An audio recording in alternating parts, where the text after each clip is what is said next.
Saludos amigos, sean todos bienvenidos a un nuevo encuentro en ciencias. En el día de hoy contamos con la presencia del profesor Alex Ferguson, docente e investigador del Instituto de Zoología y Ecología Tropical, adscrito a la Facultad de Ciencias de la Universidad Central de Venezuela. Profesor, bienvenido, gracias por estar hoy aquí, gracias por aceptar nuestra invitación para compartir con nuestra audiencia. Bueno, gracias a ustedes por esta, digamos, cordial invitación. Muy bien. Bueno, profesor, para comenzar, quisiéramos conocer sus orígenes, de dónde proviene ese apellido Ferguson que nos gustaría conocer. Primero, quisiera que me comentara dónde nació, cómo fueron sus primeros años de vida, qué recuerdos tiene de esa etapa de su vida. Bueno, sí, mi vida comenzó en Coro, en el estado Falcón, donde nací. Sin embargo, no desarrollé mi vida allí porque a los 6 meses de haber nacido, mi familia se mudó a Caracas porque mi padre comenzaba a estudiar medicina y la única escuela de medicina que había estaba en el Hospital Vargas. Claro. Entonces no había otra en Venezuela.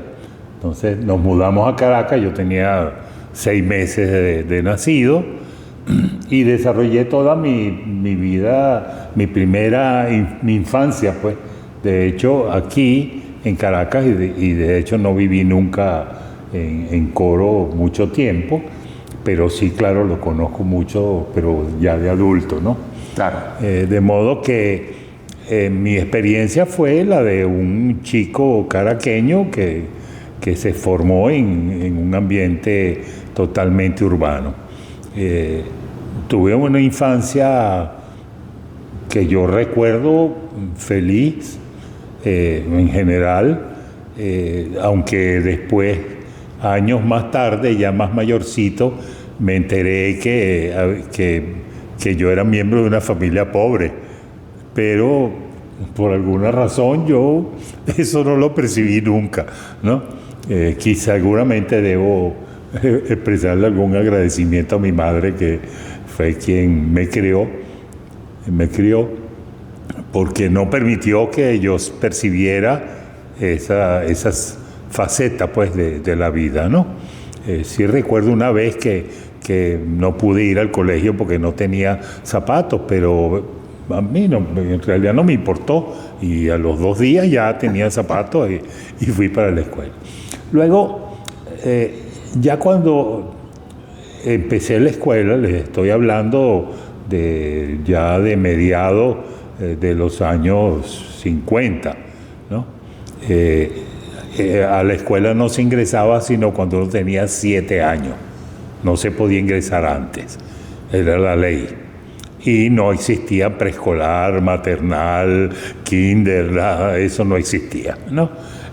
Uno debía llegar a la escuela con las letras y los números conocidos, y eso lo aprendía uno en casa. De modo que yo ingresé a la escuela y ahí empieza, digamos, en mi percepción de retrospectiva, la idea de que fui un privilegiado. Yo estudié en la Escuela Experimental José Gil Fortul. Era una de las 2 escuelas experimentales que ha habido en Caracas y creo que en Venezuela, ¿no? Estaba en La Pastora, yo vivía en San José, ya vivía en La Candelaria, y era una escuela distinta. Y allí aprendí varias cosas importantes, más que los conocimientos, digamos, normales que se imparten, pues, que son comunes a todas las escuelas. Allí teníamos un huerto y los alumnos, con la guía de un ayudante, un técnico, me imagino, lo sembrábamos, cuidábamos, limpiábamos, protegíamos y cosechábamos. Y una vez al año había una feria con todos los productos que habíamos cosechado y nuestras madres iban a comprarlos y ese dinero quedaba para el colegio. allí aprendí, ahí descubrí en mí, porque claro, aprendí cosas básicas de la agricultura, obviamente, pero más que el conocimiento fue el descubrimiento de mi cariño por las plantas. Y ese cariño permanece. Yo nunca he podido vivir en una casa donde no haya plantas y donde yo personalmente no las cuide. Eso es algo que todavía me toca vivir, ¿no? Ahí tendría como 8 años aproximadamente. Sí, más o menos, unos 8 años. Tal. Lo segundo que aprendí en la escuela fue a leer.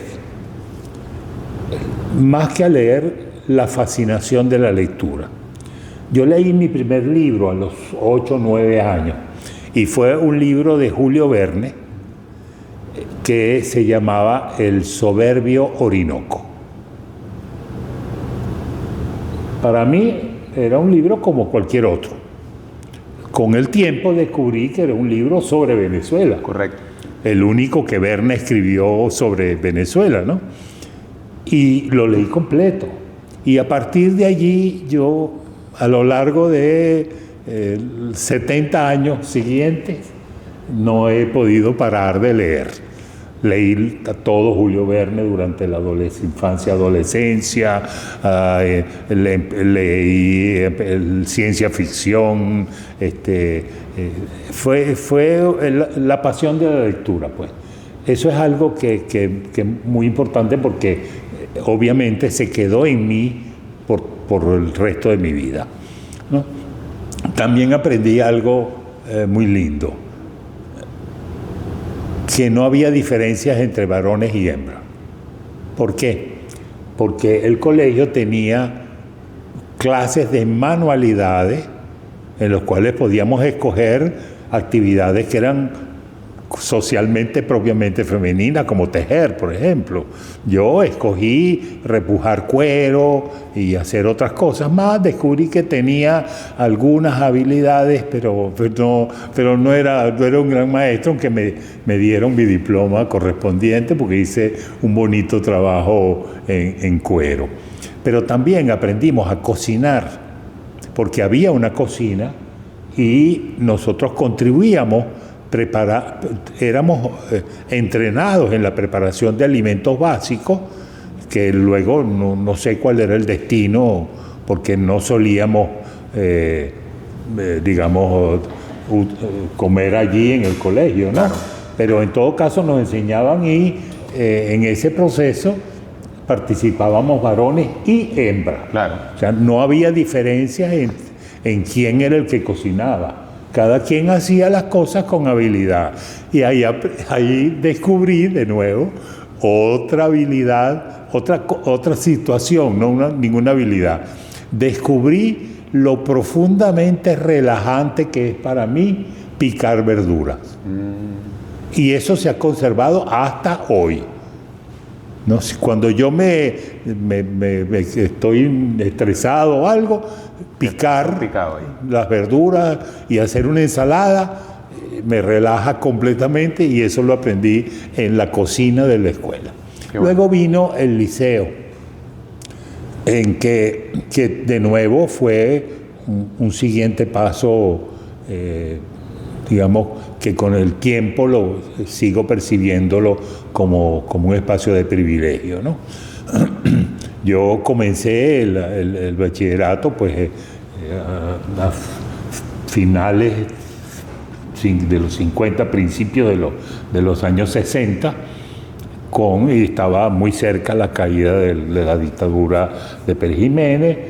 Yo tenía una familia, digamos, de gente muy vinculada a la izquierda, y bueno, y venía, además estaba la Revolución Cubana y todas esas cosas. Mi madre, que en paz descanse, era fidelista hasta más no poder, y bueno, y mi familia en general, ¿no? Había ahí gente, digamos que no quiero nombrar, claro, por razones obvias, pero pero muy vinculada al Partido Comunista, a la izquierda. Sí. De manera que yo me moví ideológicamente hablando en ese espacio de la izquierda. Yo entré al liceo y en el liceo, de nuevo, descubrí de mí cosas importantes. Por ejemplo, descubrí la fascinación que me provocaba escribir. También tiene esa afinidad con la escritura. Sí, claro, bueno, yo he escrito 20 libros, ¿no? Y 30 y pico de trabajos científicos en revistas, digamos, académicas, ¿no? Científicas. Y soy Premio Nacional de Divulgación Científica, porque dirigí por varios años la página científica del diario El Universal. Y soy un analista político, analista ambiental y columnista del Diario Nacional por 18 años, ¿no? Y todavía sigo siendo columnista, sigo escribiendo para la prensa. ¿Y dónde descubrí eso? Descubrí eso cuando me propusieron una cartelera, que era lo que se usaba, era la forma de expresión de ideas en el liceo, bueno, en todos los liceos, uno creaba una cartelera. Yo creé una que se llamaba Ideas Liceístas, en el cual yo discutía, hacía análisis político, discutía. ¿Quién revisaba mis artículos? La esposa de Aníbal Nazoa, la profesora Nazoa. Claro. Una profesora de historia que recuerdo con un respeto y una admiración increíble. No sé nada de ella en realidad, pero sé que era en esa época el Nazoa, era porque era la esposa de Aníbal, hermano de Aquiles, y ella revisaba mis artículos, ¿no? Y me corregía todo. Ahí aprendí a escribir, porque escribíamos a máquina, una máquina que el liceo me prestaba para que yo pasara los artículos después de redactarlos a mano, ¿no? Y tuve también a una profesora de literatura que si bien curiosamente participaba en la vida política con un partido de gobierno en la época, era una conocedora del marxismo, y entonces ella me provocaba conversaciones sobre marxismo, y cuando yo cometía un error porque no sabía o ignoraba cosas, ella me provocaba lecturas. Hace un debate ahí interesante. No, me provocaba lectura. Lea esto y luego conversamos. Es decir, mi primer maestro de marxismo no fue un comunista, sino mi profesora Adeca, ¿no? Pero había ese espíritu de libertad. Luego yo fui dirigente estudiantil en secundaria, fui el último presidente del centro de estudiantes liceístas que hubo en Venezuela, ¿no? El año en que yo terminé mi gestión como presidente del centro de estudiantes, el gobierno nacional anuló los centros estudiantiles en todo el país y no ha habido más. Desde esa época hasta acá no ha habido más centros de estudiantes liceístas. Bueno, ese periódico Ideas Liceístas del que les comentaba ganó un premio en algo que se hacía en esos tiempos todos los años, que era como una especie de congreso liceísta, ¿no? De periodismo liceísta, así se llamaba. Entonces, todos los liceos que querían participar elaboraban una cartelera y la llevaban a esa tal y un jurado escogía. Bueno, ese periódico Ideas Liceístas que yo dirigía ganó un premio en esa feria. También un periódico en el que yo participaba, pero no lo dirigía, que trataba sobre astronomía. Se llamaba Sidereus Nuncius, como el libro de Galileo, ¿no? Y también ganó un premio como el mejor periódico liceísta científico, ¿no? De modo que, y eso duró 5 años. Yo escribí durante 5 años, prácticamente ya cuando estaba, desde el segundo año hasta quinto, yo estuve escribiendo en ese periódico, en esa cartelera mural, mis 3, 4 artículos. O sea, tiene una vocación periodística. Sí, ahí descubrí una habilidad y una fascinación, que era escribir.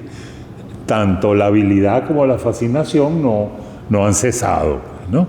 Siguen conmigo hoy, en este momento en que estoy hablando con ustedes, claro, ¿no? De modo que eso fue los aprendizajes, digamos, el papel que la escuela, tanto la escuela primaria como el liceo, jugaron en mí, en el proceso de descubrir mis afinidades, descubrirme a mí mismo, mis habilidades, mis gustos, mis fortalezas como joven, ¿no? Luego, pues la vida política se complicó. Yo, de hecho, hice un primer ingreso a medicina, claro, no a ciencia, sí, porque, bueno, mi padre era médico y aunque no conviví con él mucho, porque él y mi madre se separaron cuando yo tenía apenas 3 años, no recuerdo esa situación. Yo conviví con él muy poco, pero nunca tuve problemas con él, pues, ¿no?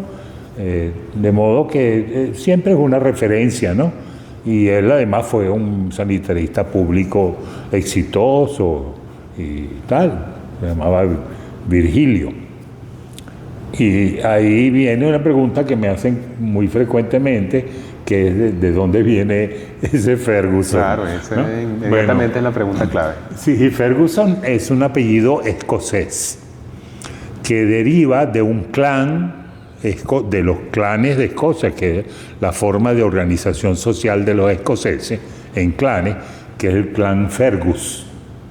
Un clan que, según las lecturas que he hecho sobre él, fue muy importante. Tan importante en la vida política y social de Escocia, que la bandera escocesa de hoy es una variante ligera de la bandera del clan Fergus. Claro. ¿Y cómo llegó a Venezuela ese apellido? Bueno, hasta donde yo he podido investigar y por las historias y cuentos de mi papá y algunos otros miembros de la familia, ellos dicen que yo soy quinto nieto del coronel William Ferguson, que vino con la Legión Británica a la lucha por la independencia y que fue decán de Bolívar, ¿no? Ellos dicen que no puedo probarlo, ¿no?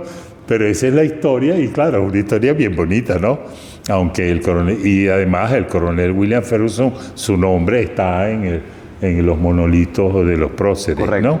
Porque él fue el decán de Bolívar y además entiendo que murió en un atentado que le hicieron a Bolívar, ¿no? Bolívar escapó y él se enfrentó a los enemigos y no es que sea un héroe, pero resultó muerto allí, ¿no? Y el apellido vino, Ferguson tuvo hijos en Colombia. Parte de esos hijos se fueron a vivir en Aruba, allí hubo varias generaciones, y una de las familias Ferguson pasó de Aruba a Paraguaná, claro, que está a 2 horas en lancha. Pues de hecho, en una noche despejada, desde el Cabo San Román, arriba de la península, se ven las luces de Willemstad, ¿no? Entonces, digamos, el apellido Ferguson llegó a Paraguaná y migró a la Sierra de Falcón cuando hubo la gran sequía y la hambruna a principios del siglo XX, ¿no? Por ahí 1900, 1904, hubo una hambruna en la zona, una sequía, hubo muertos y por eso está el monumento de las ánimas de Taguapire, en la carretera que va de Coro a Punto Fijo. Hay un monumento allí y una casa que hace memoria de las ánimas de Taguapire, así se llama.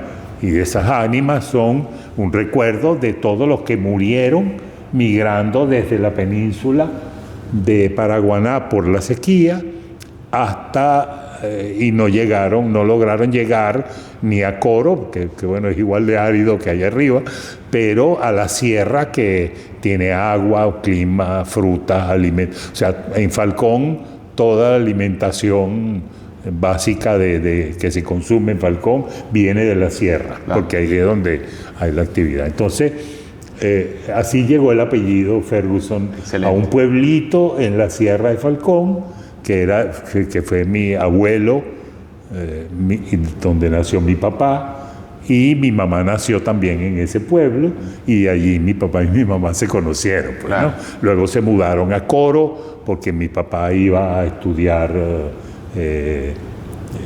medicina, y entonces estaba preparándose, y luego se vinieron a Caracas, y aquí estamos. La universidad fue todavía más rica y más intensa, ¿no? Yo, como les dije, ingresé primero en medicina, pero pronto, creo que ni siquiera terminé un semestre, surgió una circunstancia que era que la gente del Partido Comunista necesitaba un líder para ciencias, porque el que existía había sido muerto por la policía. Y entonces me dijeron que me viniera. Y yo, bueno, en ese momento dije, bueno, está bien, me voy a ciencia, ¿no? Ingresé en esa época, la facultad era chiquitica. Sí, tenía los espacios repartidos. Recuerdo que ingresamos 160 alumnos a la facultad ese año, ¿no? No había problemas de cupo, pues. Y hice mi carrera en la escuela, lo que llamamos la escuelita de biología. ¿Saben dónde está? Y es un edificio pequeñito. Correcto. Que está frente a arquitectura, por allí. Pero recordemos que la Facultad de Ciencias se creó estructuralmente a partir de los departamentos de física, matemática y biología, de ingeniería y de la escuela de química, de farmacia. Correcto. ¿No? Entonces, y eso lo creó el maestro de Venancio, y bueno, y ahí estaba Tobias Láser, que era el jefe del departamento de biología de la Facultad de Ingeniería, ¿no? De modo que todos los edificios que teníamos para ciencia eran edificios de ingeniería, prestados, sí, ¿no? Hasta que se construyó esta maravilla que tenemos aquí, ¿no? De modo que, bueno, yo ingresé a la facultad, como era un activista político, ya con cierta formación en el liceo, donde era un líder, solo que ahí pues no, la represión no era, a veces nos agarrábamos a puño con la policía, pero no era gran cosa, ¿no? Siempre había respeto. En el liceo todo el mundo sabía quién era yo y tal, y nunca tuve ninguna, digamos, restricción por mi condición. Como les dije, fui presidente del centro de estudiantes, electo por los estudiantes en unas elecciones absolutamente libres, sin intervención de las autoridades del liceo. De hecho, digamos, la única anécdota que vale la pena contar es que hubo una arremetida de la policía contra mi familia el año en que yo me graduaba de bachiller. Allanaron mi casa varias veces durante ese año y bueno, mi mamá me ordenó que me fuera de la casa, pues, porque la policía cada vez que llegaba quería agarrar a mi hermano, que era un militante ya mayor, era mucho mayor que yo, o a mí, pues, ¿no? Que era ya un estudiante liceísta medio revoltoso, ¿no? De modo que yo...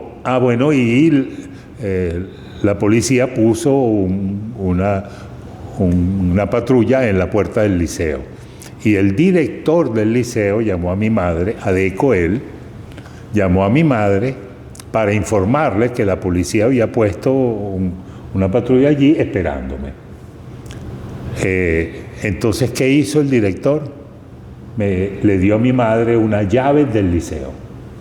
Entonces yo entraba en la noche, como a las 10 de la noche, yo entraba al liceo con la llave, me dormía en la enfermería, bajaba a las 7 de la mañana del segundo piso de tal enfermería a mi salón de clase donde iba a tener mi examen final, ¿no? Presentaba mi examen final y me iba otra vez a la enfermería. ¿Por qué? Porque la patrulla llegaba a las 7 de la mañana cuando abrían el liceo formalmente para recibir a los alumnos, era cuando llegaba la patrulla esperando. Ya, ¿no? O sea, lo tenía muy monitoreado. Muy monitoreado. Yo esperaba todo el día en el liceo, allá en la enfermería, no salía, ¿no? Y luego en la noche, cuando ya me informaban que no había, recuerdan que no habían celulares ni nada por el estilo, yo me asomaba, buscaba, veía, no está la patrulla, abría el liceo y me salía y me iba a mi casa. Los exámenes eran un día sí, un día no, de modo que tenía un día para volver al liceo con esta. Y haciendo esta rutina, yo presenté todos mis exámenes de bachillerato y terminé. Lamentablemente tampoco pude estar presente en mi acto de graduación, de modo que mi mamá fue la que recibió el anillo y recibió el título de bachiller, porque yo no pude asistir. De modo que fue una experiencia que vale la pena. El ingreso a la universidad fue, digamos, como les dije, un poco ahí atropellado, ¿no? Era Alonso Gamero, el decano de la facultad, falconiano, amigo de mi papá, ¿no? Eso lo supe después, porque yo sé que se conocían, pues, ¿no? Claro. Y bueno, entré a la escuela de biología y yo me enganché con esta escuela. ¿Recuerda cómo fue su primer día de clases? Si te soy sincero, no, pero lo que sí recuerdo es que era un semestre, yo decía, pero bueno, ¿dónde estoy? ¿Y dónde está la biología? Porque no había biología en el primer semestre, ni en el segundo, creo, ¿no? Era pura matemática, física y química, ¿no?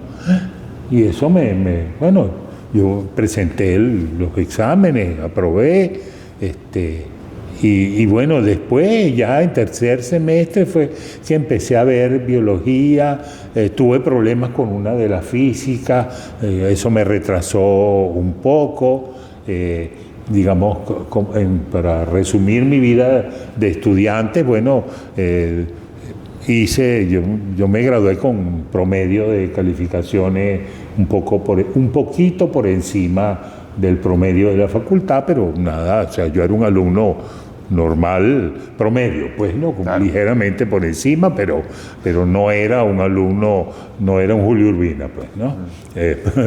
Para decir algo, ¿no?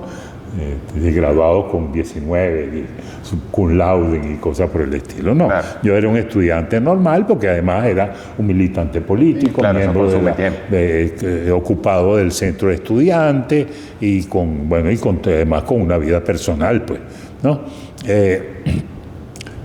Mi único problema que tuve en términos de estudio fue con una de las físicas, hasta que lo intenté, creo que en 2 o 3 ocasiones, por las vías normales de inscribirme y tal, y no pude. O sea, algo pasaba, yo veía el examen y me bloqueaba.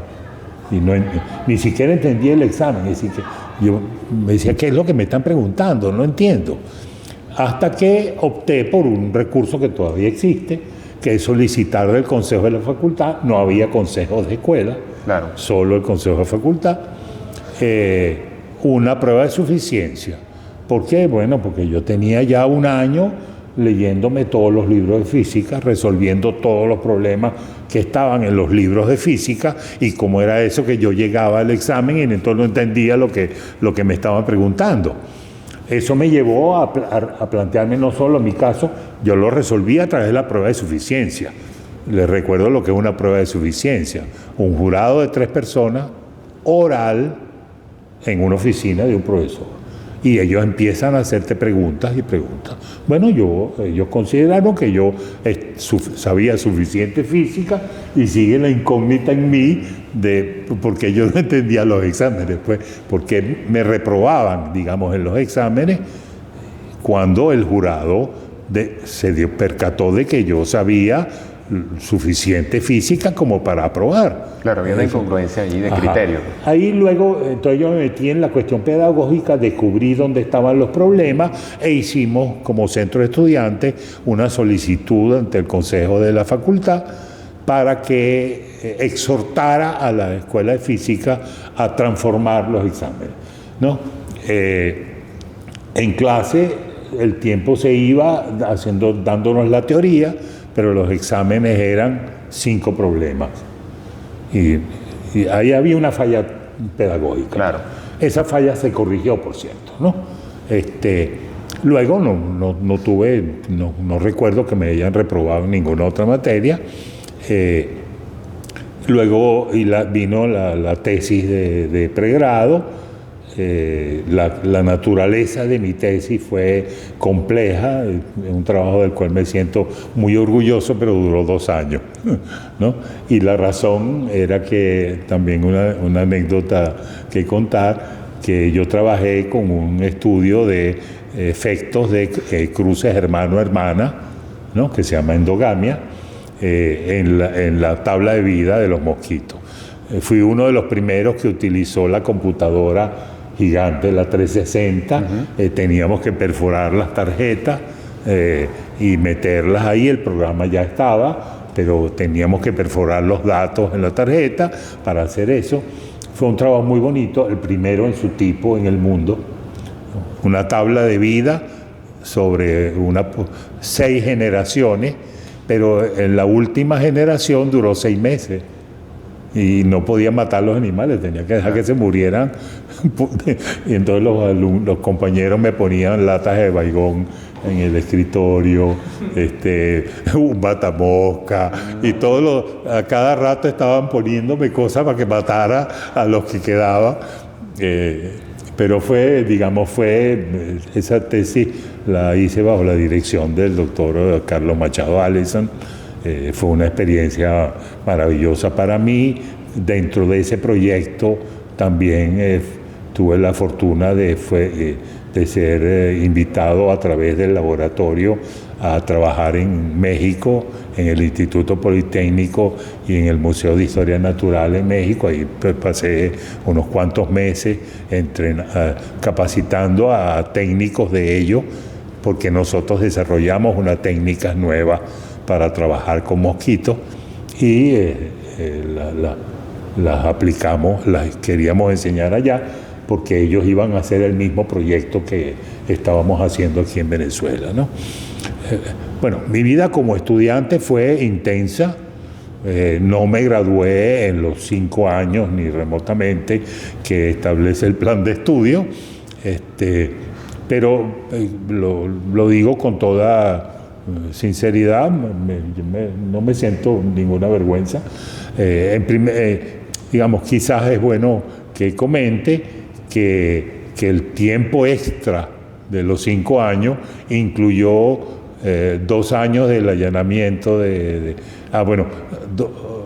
casi año y medio perdido, 3 semestres perdidos por huelgas de empleados y profesores, ¿no? Una época turbulenta. Sí, porque fue una época turbulenta y luego vino el allanamiento del presidente Caldera, que duró 2 años y yo estaba haciendo mi tesis. Claro, eso lo retrasó más. Entonces eso retrasó totalmente la graduación de muchos, así que hay que sumarle 3 o 4 años de pérdida de estudio por razones que no tienen que ver con el estudio. Luego, pues, se abrió una apertura de concurso de oposición en el Instituto de Zoología, que en esa época se llamaba Instituto de Zoología Tropical. Correcto. ¿No? Y yo, bueno, concursé y gané el concurso, ¿no? E ingresé como profesor. Y bueno, empecé a trabajar. Mi primer trabajo de ascenso fue un estudio que duró también varios años sobre los cachicamos, ¿no? Entonces los alumnos empezaron a llamarme el cachicamo mayor, ¿no? Así, porque uno de los profesores que teníamos era el profesor Giovanni Ojaschi, que era el que había escrito el libro sobre los chigüires. Correcto. A él lo llamaban el chigüire mayor, ¿no? Entonces eran los códigos que a mí me traspasaron esa costumbre y entonces me llamaban el cachicamo mayor, ¿no? Porque, bueno, escribí el libro sobre los cachicamos, ¿no? De modo que, y luego, bueno, seguí trabajando.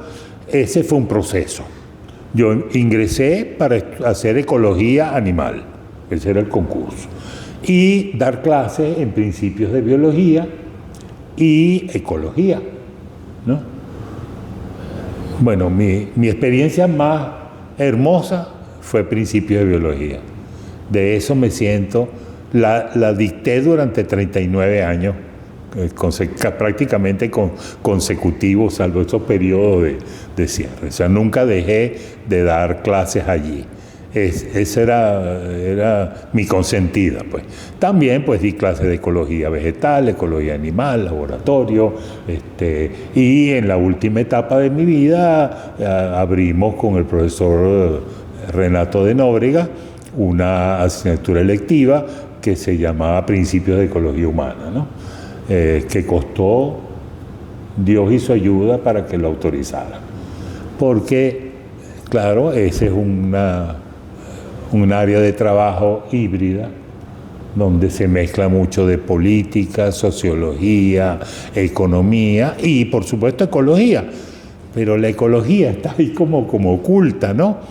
De manera que costó mucho que la comunidad, digamos, vinculada a la toma de decisiones sobre si se permitía abrir esa carrera o esa electiva o no, e incluso para abrir el laboratorio de ecología humana que yo también abrí invité al profesor Renato de Nóbrega que me acompañara en ese proceso, y existen, ¿no? Claro. Tanto la asignatura como el laboratorio de investigación.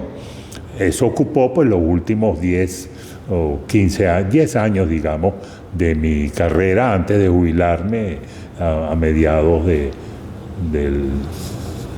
la década pasada, ¿no? De modo que fue una experiencia en que yo fui madurando mi propia formación, ¿no? Empecé como un ecólogo general, continué como un ecólogo animal, pero pronto me di cuenta de que había algo más grande que me interesaba, ¿no?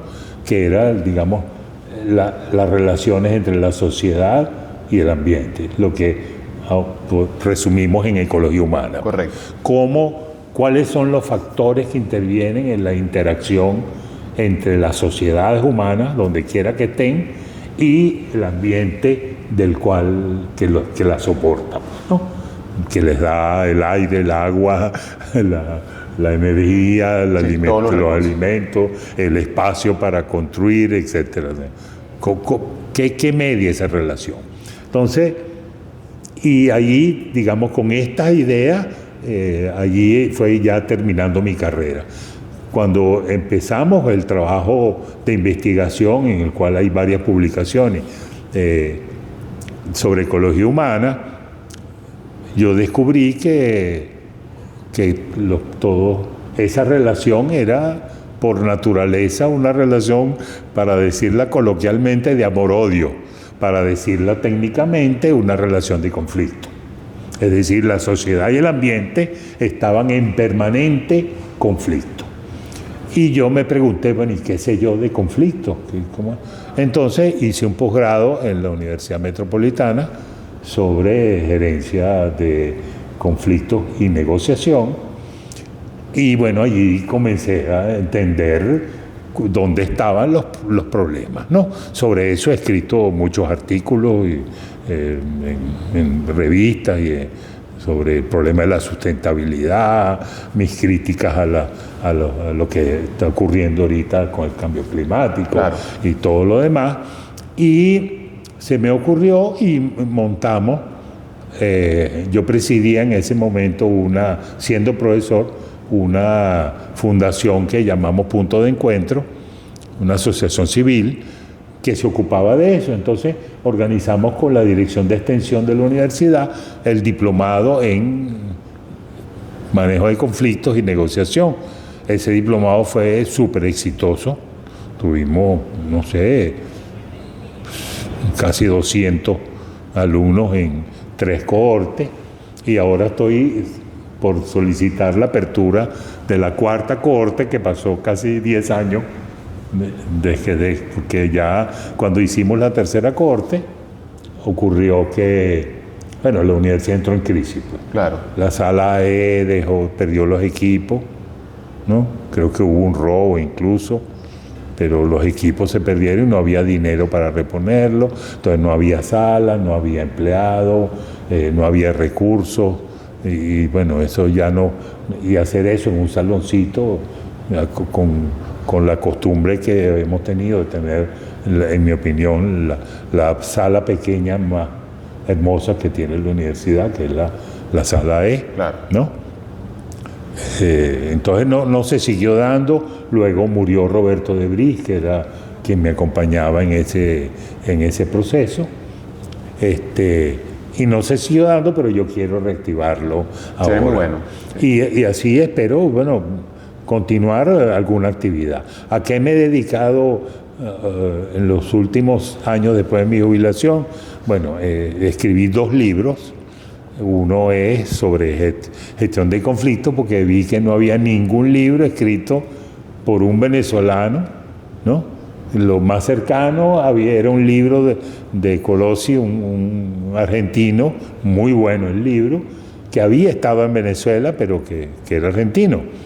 Entonces dije, bueno, de la experiencia de los diplomados y tal, bueno, empecé a reunir por años, ¿no? Tuve varios años reuniendo el material y finalmente escribí un libro, del cual hubo una primera edición en el 2012 y una segunda edición en el 2020. 20 o 21, sí, ¿no? Una segunda edición. Y escribí un libro que es una reflexión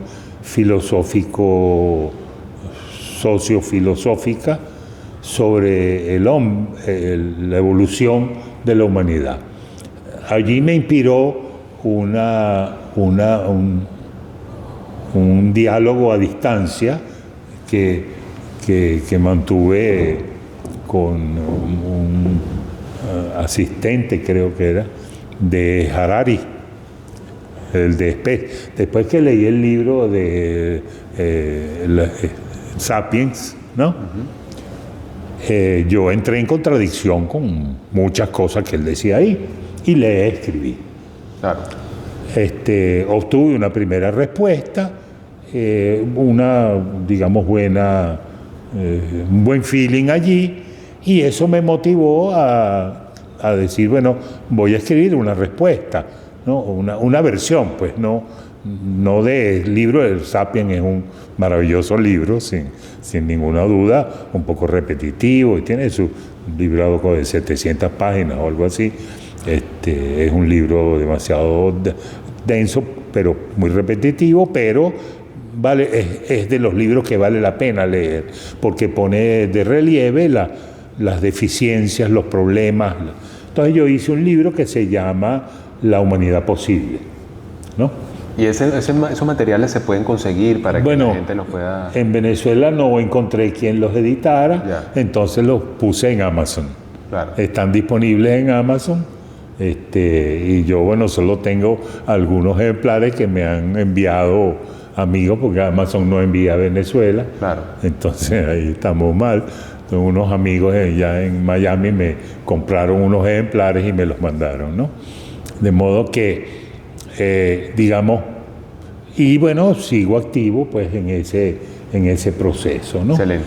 Bueno, en medio de eso, bueno, fui,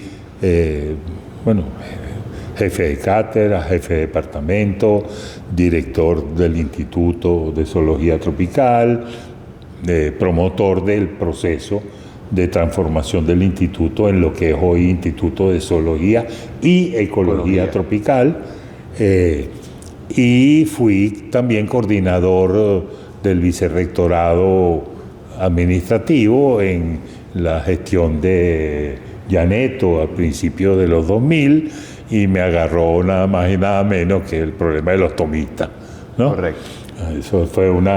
Esa fue una gestión de crisis, porque el vicerrector se enfermó y desapareció, y me tocó a mí como coordinador asumir las labores por un año y pico más o menos, en medio de una tirantez enorme, porque se vinculaba al vicerrector administrativo en ese momento como un enemigo o amigo de los tomistas o promotor del lío, no sé cómo lo veían las autoridades, ¿no? Así que fue difícil para mí lograr mantener, digamos, una relación de respeto y de confianza. Yo ahí reconocí la labor en ese sentido del rector, porque él impidió, yo fui interpelado N veces en consejo universitario por cosas en las que yo no tenía que ver, pues, claro, ¿no? Pero fue una experiencia también dura, pero buena, no sé, aprendí muchísimo, de modo que, en resumen, y con eso quisiera terminar, yo siento que el sistema educativo venezolano fue mi privilegio. Una escuela de primaria maravillosa que despertó en mí cosas, tal capacidades de descubrimientos de mí mismo, ¿no? Un liceo que me hizo amar la escritura, la ciencia, ¿no? Donde aprendí todo eso. Una universidad que me enseñó a ser un político serio, a ser un político honesto, y a ser un político respetuoso de aquellos a quienes consideraba adversarios, ¿no? Con todos los cuales tengo hoy una cortés relación. Hoy mismo, en las votaciones que hubo para elegir la asociación de profesores, me encontré con algunos de ellos, y me siento muy orgulloso. Pues yo, ese proceso desde la escuela primaria hasta la universidad y luego el ejercicio profesional, fue el proceso a través del cual yo me construí como persona, como hombre, en el sentido genérico de la palabra, y como profesional, ¿no? De modo que, no sé, y eso lo dejo para efectos de ustedes, de editarlo o no, la experiencia que me faltaba a mí para integrar todo eso fue el inicio hace ya 15, 18 años al budismo japonés Nichiren. En el budismo Nichiren, yo, que nunca fui religioso, era un joven comunista, ¿no? No es que era ateo, porque vengo de una familia con tradición católica, que yo respeté siempre en mi casa, y bueno, nunca tuve problemas, pues, con las religiones, pero nunca fui practicante de ninguna, en el sentido de cumplir con sus rituales. Pero desde que descubrí el budismo, mi vida cambió significativamente. ¿Qué integré allí? Todo, ¿no? Mi visión de la vida, mi ideología, mi visión mística, ¿no?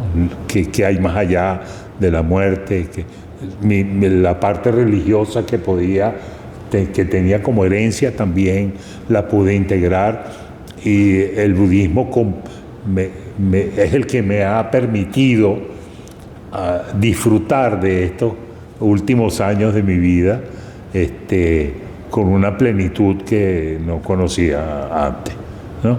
De modo que ese es un elemento que está allí como parte de mi vida, ¿no? Claro. Profesor, vamos entonces ahora a pasar, después de todo el periplo por su vida profesional, académica, a una serie de preguntas que son más sencillas de responder, quizás por las afinidades, ¿no?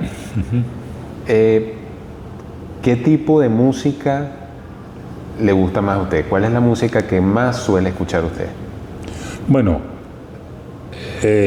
yo también descubrí en el liceo, a través del profesor de música que teníamos y una coral en la que cantaba de vez en cuando, hasta que un día me cacharon haciendo una travesura con la coral y el director me botó de la coral.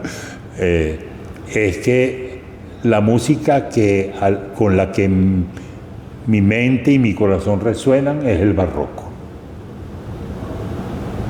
Por supuesto, me gustan el bolero, porque era la música de mi época, ¿no? No me gusta mucho la música escandalosa, los merengues, y por supuesto tengo una decepción sobre la música más actual, en que las letras son malas, ¿no? Vulgares en la mayoría de los casos, donde lo único que importa es el sonido, el ritmo, más que lo demás.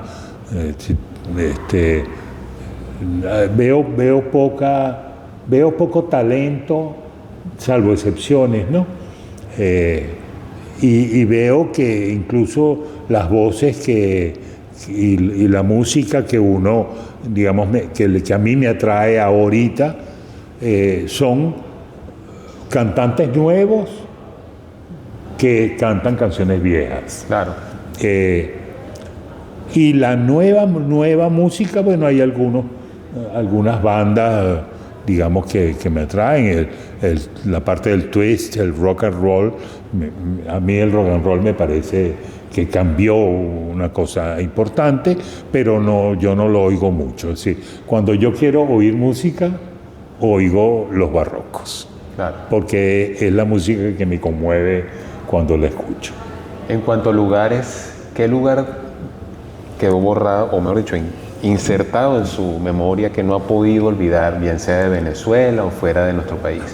Bueno, de Venezuela, déjeme decirle que yo la he recorrido de punta a punta, en horizontal y vertical, ¿no? Desde el Cabo de San Román en Paraguaná hasta la Piedra del Cocuy en Amazonas, que nos separa de Brasil y de Colombia, ¿no? Y de este a oeste, desde Guajira hasta el Delta, ¿no? Los Llanos, donde trabajé 12 años, ¿no? Con el proyecto de los módulos de Apure de Mantecal, en donde hice los estudios de Cachicamos y otros estudios más, y hice un libro, y como les dije, y publiqué varios trabajos sobre el tema. A mí me parece que el llano es digamos, lo más maravilloso, pero los Andes, Mérida en particular, es mi ciudad favorita, ¿no? Tengo que decirlo, ¿no? Mérida es particularmente fascinante, pero como zona, los llanos. Conozco la gran sabana y francamente, salvo los tepuyes, no atracción. Como ciudades del mundo, yo viví en México un tiempo, me parece una buena ciudad, pero demasiado grande, una ciudad con más de 60 kilómetros de distancia dentro de la ciudad, 20 millones de habitantes, eso es imposible digamos, disfrutar de una ciudad con esas características, aunque tiene cosas maravillosas, ¿no? Buenos Aires me gustó muy particularmente porque es una ciudad diseñada para ser caminada. Uno camina por las calles y cada 20, 30, 40 metros encuentras un balcón que te sorprende, una callejuela llena de flores y tal, un pequeño parque escondido en un rincón. Es una ciudad increíble para caminarla. Pero bueno, mi ciudad favorita es París. Quizás porque la conocí mejor. Yo estuve asistiendo a las reuniones de UNESCO por varios años, desde el año 98 hasta el 2010. Estuve asistiendo casi cada año a París, aunque el 2010 fue en Lisboa. Yo conozco 21 ciudades en el mundo, ¿no? Pero aunque no me gustaría vivir en París, por razones que no voy a poner acá, la ciudad me parece francamente encantadora. Es una ciudad para caminarla, para sorprenderse. En cada esquina hay algo maravilloso que te atrae, que te conmueve, tal. Pero bueno, hay otras razones. No me gustaría vivir ahí. Si me preguntaran a dónde me gustaría ir a vivir, si me fuera de Venezuela, yo diría que me iría a Buenos Aires. Ya. Lo cautivó. Lo cautivó. Sí, porque no tiene las deficiencias que hay en París, pese a todo.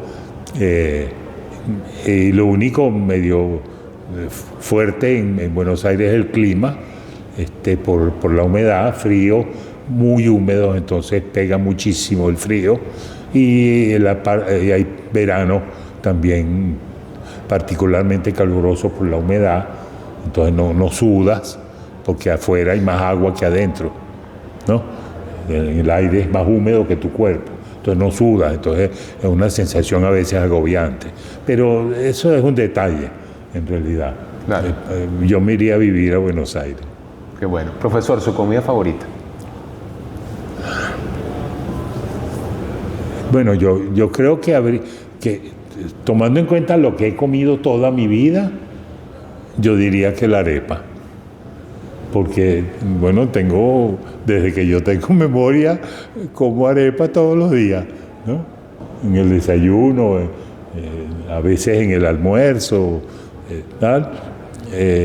Pero, digamos, yo no tengo gustos particularmente favoritos. Yo me adapto, yo he comido gusanos de monte con los maquiritares allá en Bolívar, he comido culos de hormiga colombiano, he comido saltamontes en México, en salsa. Yo como buen ecólogo, claro, me aprendí a adaptarme a que agarre lo que hay. En el llano pasábamos semanas a caballo, tal, y a donde llegábamos comíamos lo que había, culebra, tortuga, lapa, bueno, y a veces alguna exquisitez, ¿no? Como la lapa, que es una carne muy suave, o si era temporada comíamos chigüire. O sea, en realidad no tengo gustos particulares en la alimentación. Claro. Y no tengo aficiones por el licor. Es decir, a mí me gusta una cerveza de vez en cuando, me gusta el vino, me da media pena decirlo, pero mi bebida favorita es el champán, es la que más me gusta en realidad, pero claro, como a veces es muy costosa, no se puede. Pero yo no soy bebedor, tampoco soy amigo de los bares y las cosas por el estilo, soy más hogareño, más casero, disfruto más de mi hogar que la parranda en la calle. En ese sentido no soy muy sociable, que digamos. Claro. Un libro que no sea de biología, que nos pudiera comentar.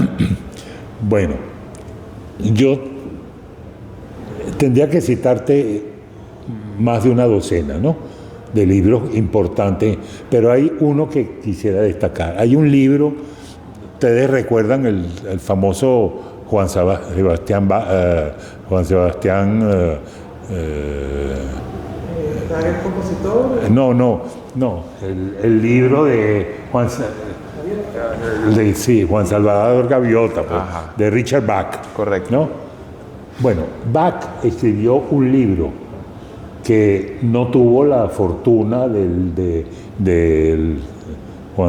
¿cómo que se llama? Juan Salvador Gaviota. Ajá. Que se llama Ilusiones. Ese es un libro que a mí y yo lo leí porque ese es un libro viejo. Yo lo leí, digamos, ya siendo un adulto joven, ¿no? Y me provocó una fractura en mi intento de comprenderme a mí mismo y al mundo, ¿no? Es decir, fue una fractura íntima, pues, ¿no? Algo se rompió en mí y se abrieron puertas y cosas leyendo ese libro de Ilusiones.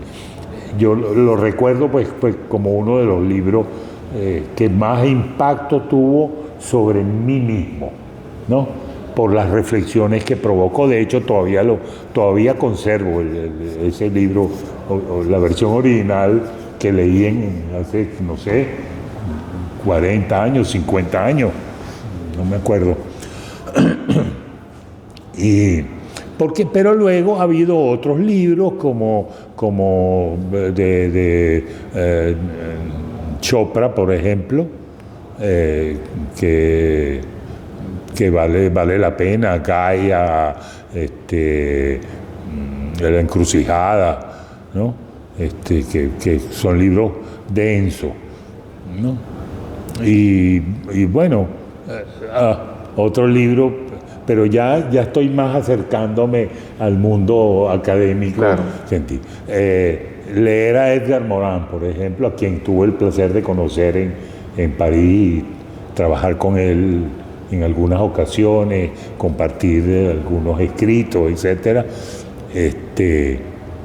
cambió mi manera de ver el mundo con el concepto de complejidad. Cuando yo entré en contacto con ese concepto, y estoy hablando de mediados de los 90, cuando conocí a Edgar Morin, bueno, ya dejé de ser quien era. A partir de ese momento ya no me fue posible seguir viendo el mundo como lo había visto. Eso empujó una serie de eventos y circunstancias. Por ejemplo, mi relación de amistad y trabajo con el sociólogo y filósofo Rigoberto Lanz, que fue director de la Escuela de Sociología de la UCB en la época de la Renovación. Por cierto, quizás no comenté en su momento que a mí me tocó dirigir el proceso de renovación en ciencia. Tuvo una labor más amplia entonces. Sí, bueno, yo era el presidente del centro estudiante. Claro. Y el proceso se inició en sociología con Rigoberto Lanz, por cierto, que era el director más joven que había estado ahí, tenía 20, no sé cuántos años, 23 años o algo así, ya era director.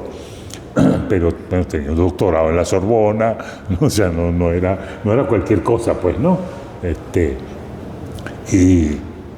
Y bueno, y a mí me tocó dirigir y el allanamiento a la universidad fue provocado por un grupo de ciencia dirigido por un matemático, ¿no?, que un mes más tarde del allanamiento descubrimos que apareció con becado en Chile para estudiar matemáticas, ¿no?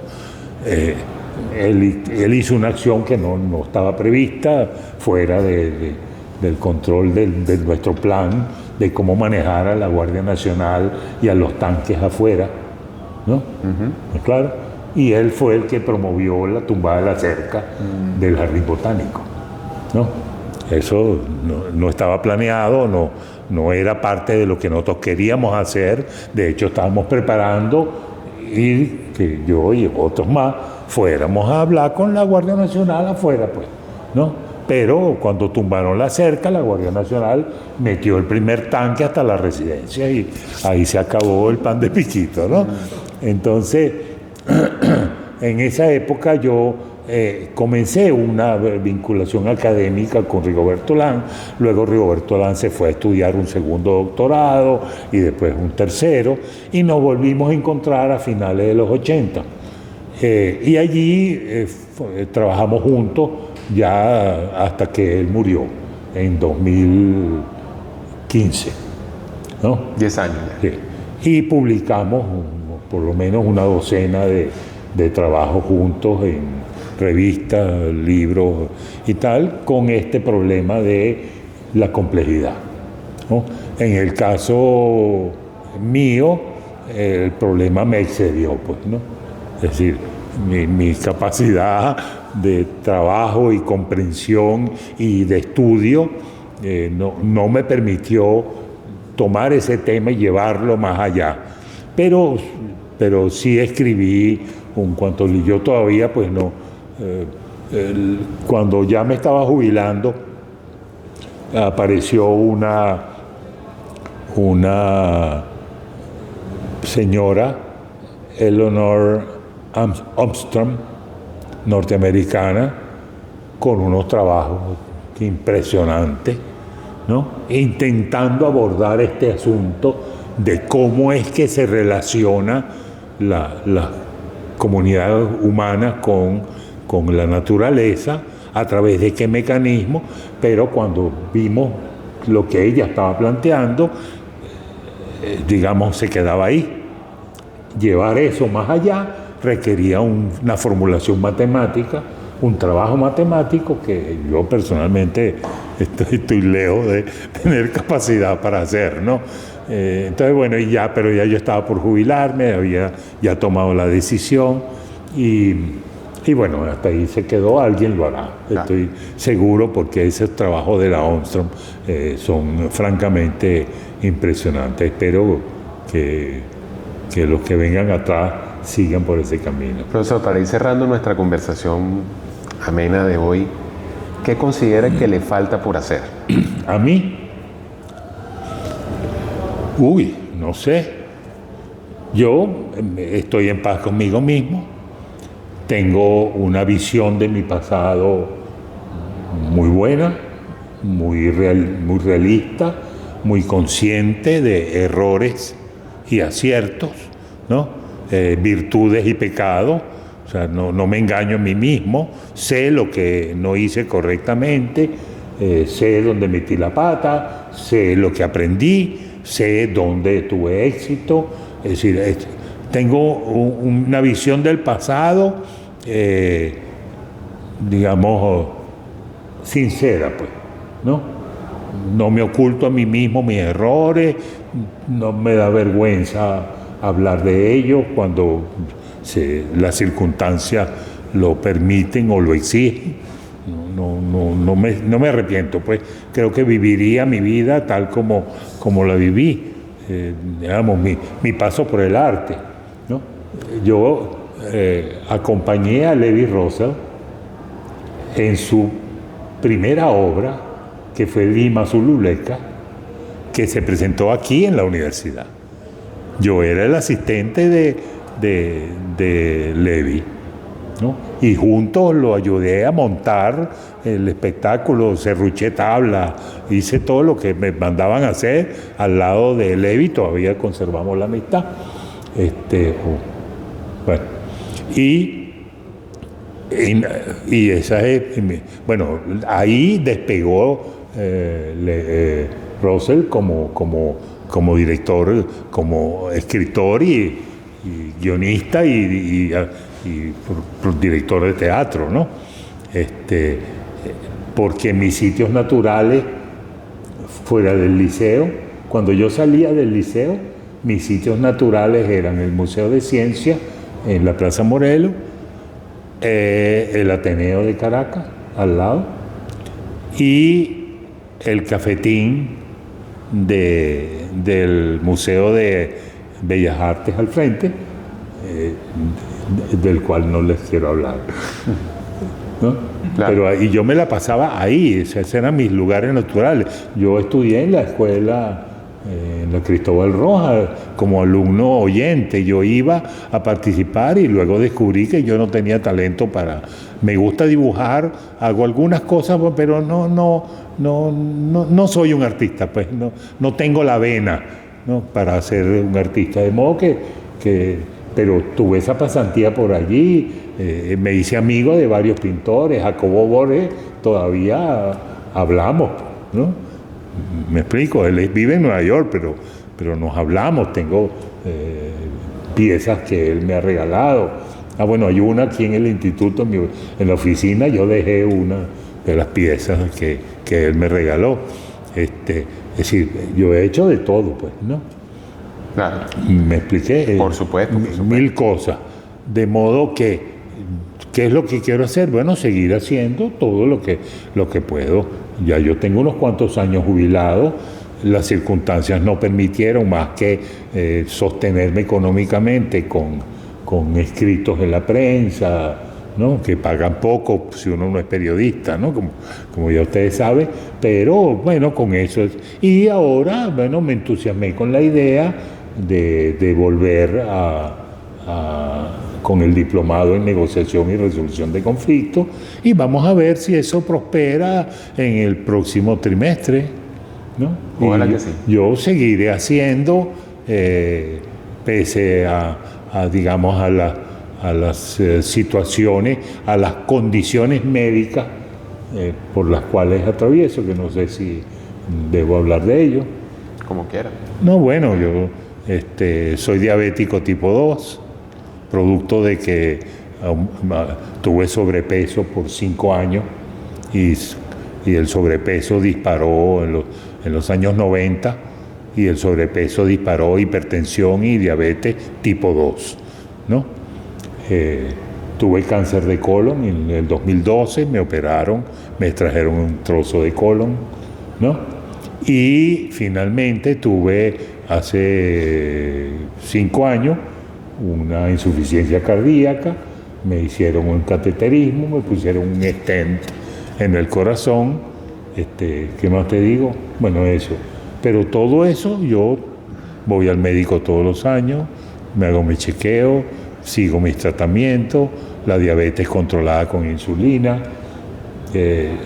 ¿Ha tenido un chequeo constante de su salud? Bueno, claro, porque sería irresponsable conmigo mismo. Porque y si el médico me dice que me va a dar un infarto, bueno, mejor que me lo diga para decirlo, podemos prevenir, ¿no? ¿Me explico? Claro. Si hay una situación que amerite atención, bueno, ese es mi concepto. Como le digo, ahí el budismo me ha ayudado mucho. Claro. ¿No? Claro. Si yo quiero ser útil a los demás, yo debo ser útil a mí mismo, empezando por mí. No soy útil si yo soy una carga. No soy útil si no estoy bien. De manera que una tarea simultánea con la tarea de apoyar a los demás es apoyarme a mí mismo y mantenerme bien. Y quizá esa es la razón por la que la gente se sorprende que yo haya llegado a los 80, bueno, ya a punto de cumplir 81, y yo siga aquí. Se ve muy bien, se ve muy bien, bastante bien. Bueno, porque me cuido, ¿no? Claro. Eso no es regalo de los dioses, ¿no? Ese es el trabajo de autocuidado, de autorrespeto, de autovaloración, que me permite a mí mantenerme en constante actividad. ¿Qué me queda por hacer? Lo que venga. Las circunstancias actuales del país no dan mucha ayuda, pero sé que esto pasará, y cuando pase estaré preparado para aprovechar las oportunidades que surjan, ¿no? Por ahora el paso siguiente es descanso navideño, y en enero comenzar los trámites para reabrir el diplomado, porque me lo han pedido mucho en las redes, ¿no? Claro. Entonces digo, bueno, esto es una buena oportunidad, vamos a intentarlo. Fue muy exitoso en las 3 cohortes que se abrieron, todas con más de 45, personas, en uno de ellos hubo 72, ¿no? De manera que estamos hablando de, bueno, según decía la gente de la Dirección de Extensión Central, que era el diplomado más exitoso que ellos habían hecho. Ningún otro había tenido más de 20, 25. Claro. Aquí eran 40, 45, 52, 70, cosas así por el estilo, ¿no? Entonces, bueno, quiero abrirlo a ver, ¿no? Claro. Y bueno, y tengo también un trabajo en la mente que quizás pueda culminar, es muy laborioso. Se me ocurrió empezar a escribir un libro de principios de biología. Excelente. Y dárselo, esto es una primicia, nadie lo sabe, así que lo van a publicar. Por supuesto. Dárselo como obsequio a la facultad. No hay un libro de principios de biología, la materia que yo dicté durante 39 años, escrito en Venezuela. Todos los libros que usamos son libros escritos en México o traducidos en Argentina o hechos en otro país. Y yo digo, ¿por qué acaso los biólogos venezolanos no podemos escribir un buen libro de principios de biología? Entonces, bueno, el problema es que ya lleva 400 páginas y todavía estoy lejos de terminar. Entonces, bueno, yo lo seguiré trabajando, tomaré la precaución de dejarle una copia a alguien. Claro, ¿no? muy importante eso. Que crea que pudiera continuar en el caso de que a mí no me alcance el tiempo para terminarlo, pero eso es algo que me entusiasma. Pero consciente de mis limitaciones físicas propias de la edad y tal, bueno, tengo que también tomarme la vida con calma. Correcto. Profesor, ¿algún mensaje que quisiera puntualizar y bueno, y que por supuesto invite a nuestra audiencia a ver este programa de Encuentro en Ciencias? Bueno, yo no sé si digamos las experiencias contadas de mi vida puedan servirles de algo. Sin embargo, lo que sí puedo decirles es hacerles una invitación a que entiendan que en este espacio privilegiado que es la Facultad de Ciencias, tanto arquitectónica como paisajísticamente hablando, todavía está el conjunto de profesores, empleados y obreros, ¿no? que terminan de construir un espacio de privilegio para construirse, no solo como profesional, sino también como persona. Al menos en mi experiencia. Yo de la escuela de biología no salí solo biólogo. Terminé junto con mi título de licenciado en biología con la convicción de que me había construido como hombre y estaba listo para continuar desarrollando mi vida como efectivamente ocurrió. Esta facultad, también debo hacerle honor a mi liceo y a mi escuela, pero en esta facultad de ciencia yo me construí como persona, como hombre y como profesional. Y no me costó mucho, porque ¿cuánto pagamos aquí? ¿No? ¿Sí? El Banco del Libro nos presta los libros y tenemos un espacio, como le digo, arquitectónica y paisajísticamente hermoso en el cual hacer. Así que no vengan aquí solo a estudiar. Disfruten del espacio que hay aquí para construirse como persona. El tiempo, con el tiempo lo van a agradecer, como me ocurre a mí. Yo me conmoví, disculpen, pero esta facultad, yo me crié aquí como ser humano y como profesional. Así que no desaprovechen esa faceta que a veces muchos no ven. Vienen aquí a estudiar, a llevarse el título y no se dan el tiempo para construirse como persona y como persona. Pues. Profesor Ferguson, muchísimas gracias por esta conversación, por su tiempo, por compartir con nuestra audiencia todos los campos de su vida, todos los campos de su etapa como docente, como periodista inclusive, aunque no lo haya ejercido formalmente, tuvo una vocación periodística muy amplia. Y bueno, esperemos que en una oportunidad más adelante podamos conversar nuevamente. ¿Cómo no? Y bueno, a nuestra audiencia será entonces hasta una próxima edición de Encuentro en Ciencias.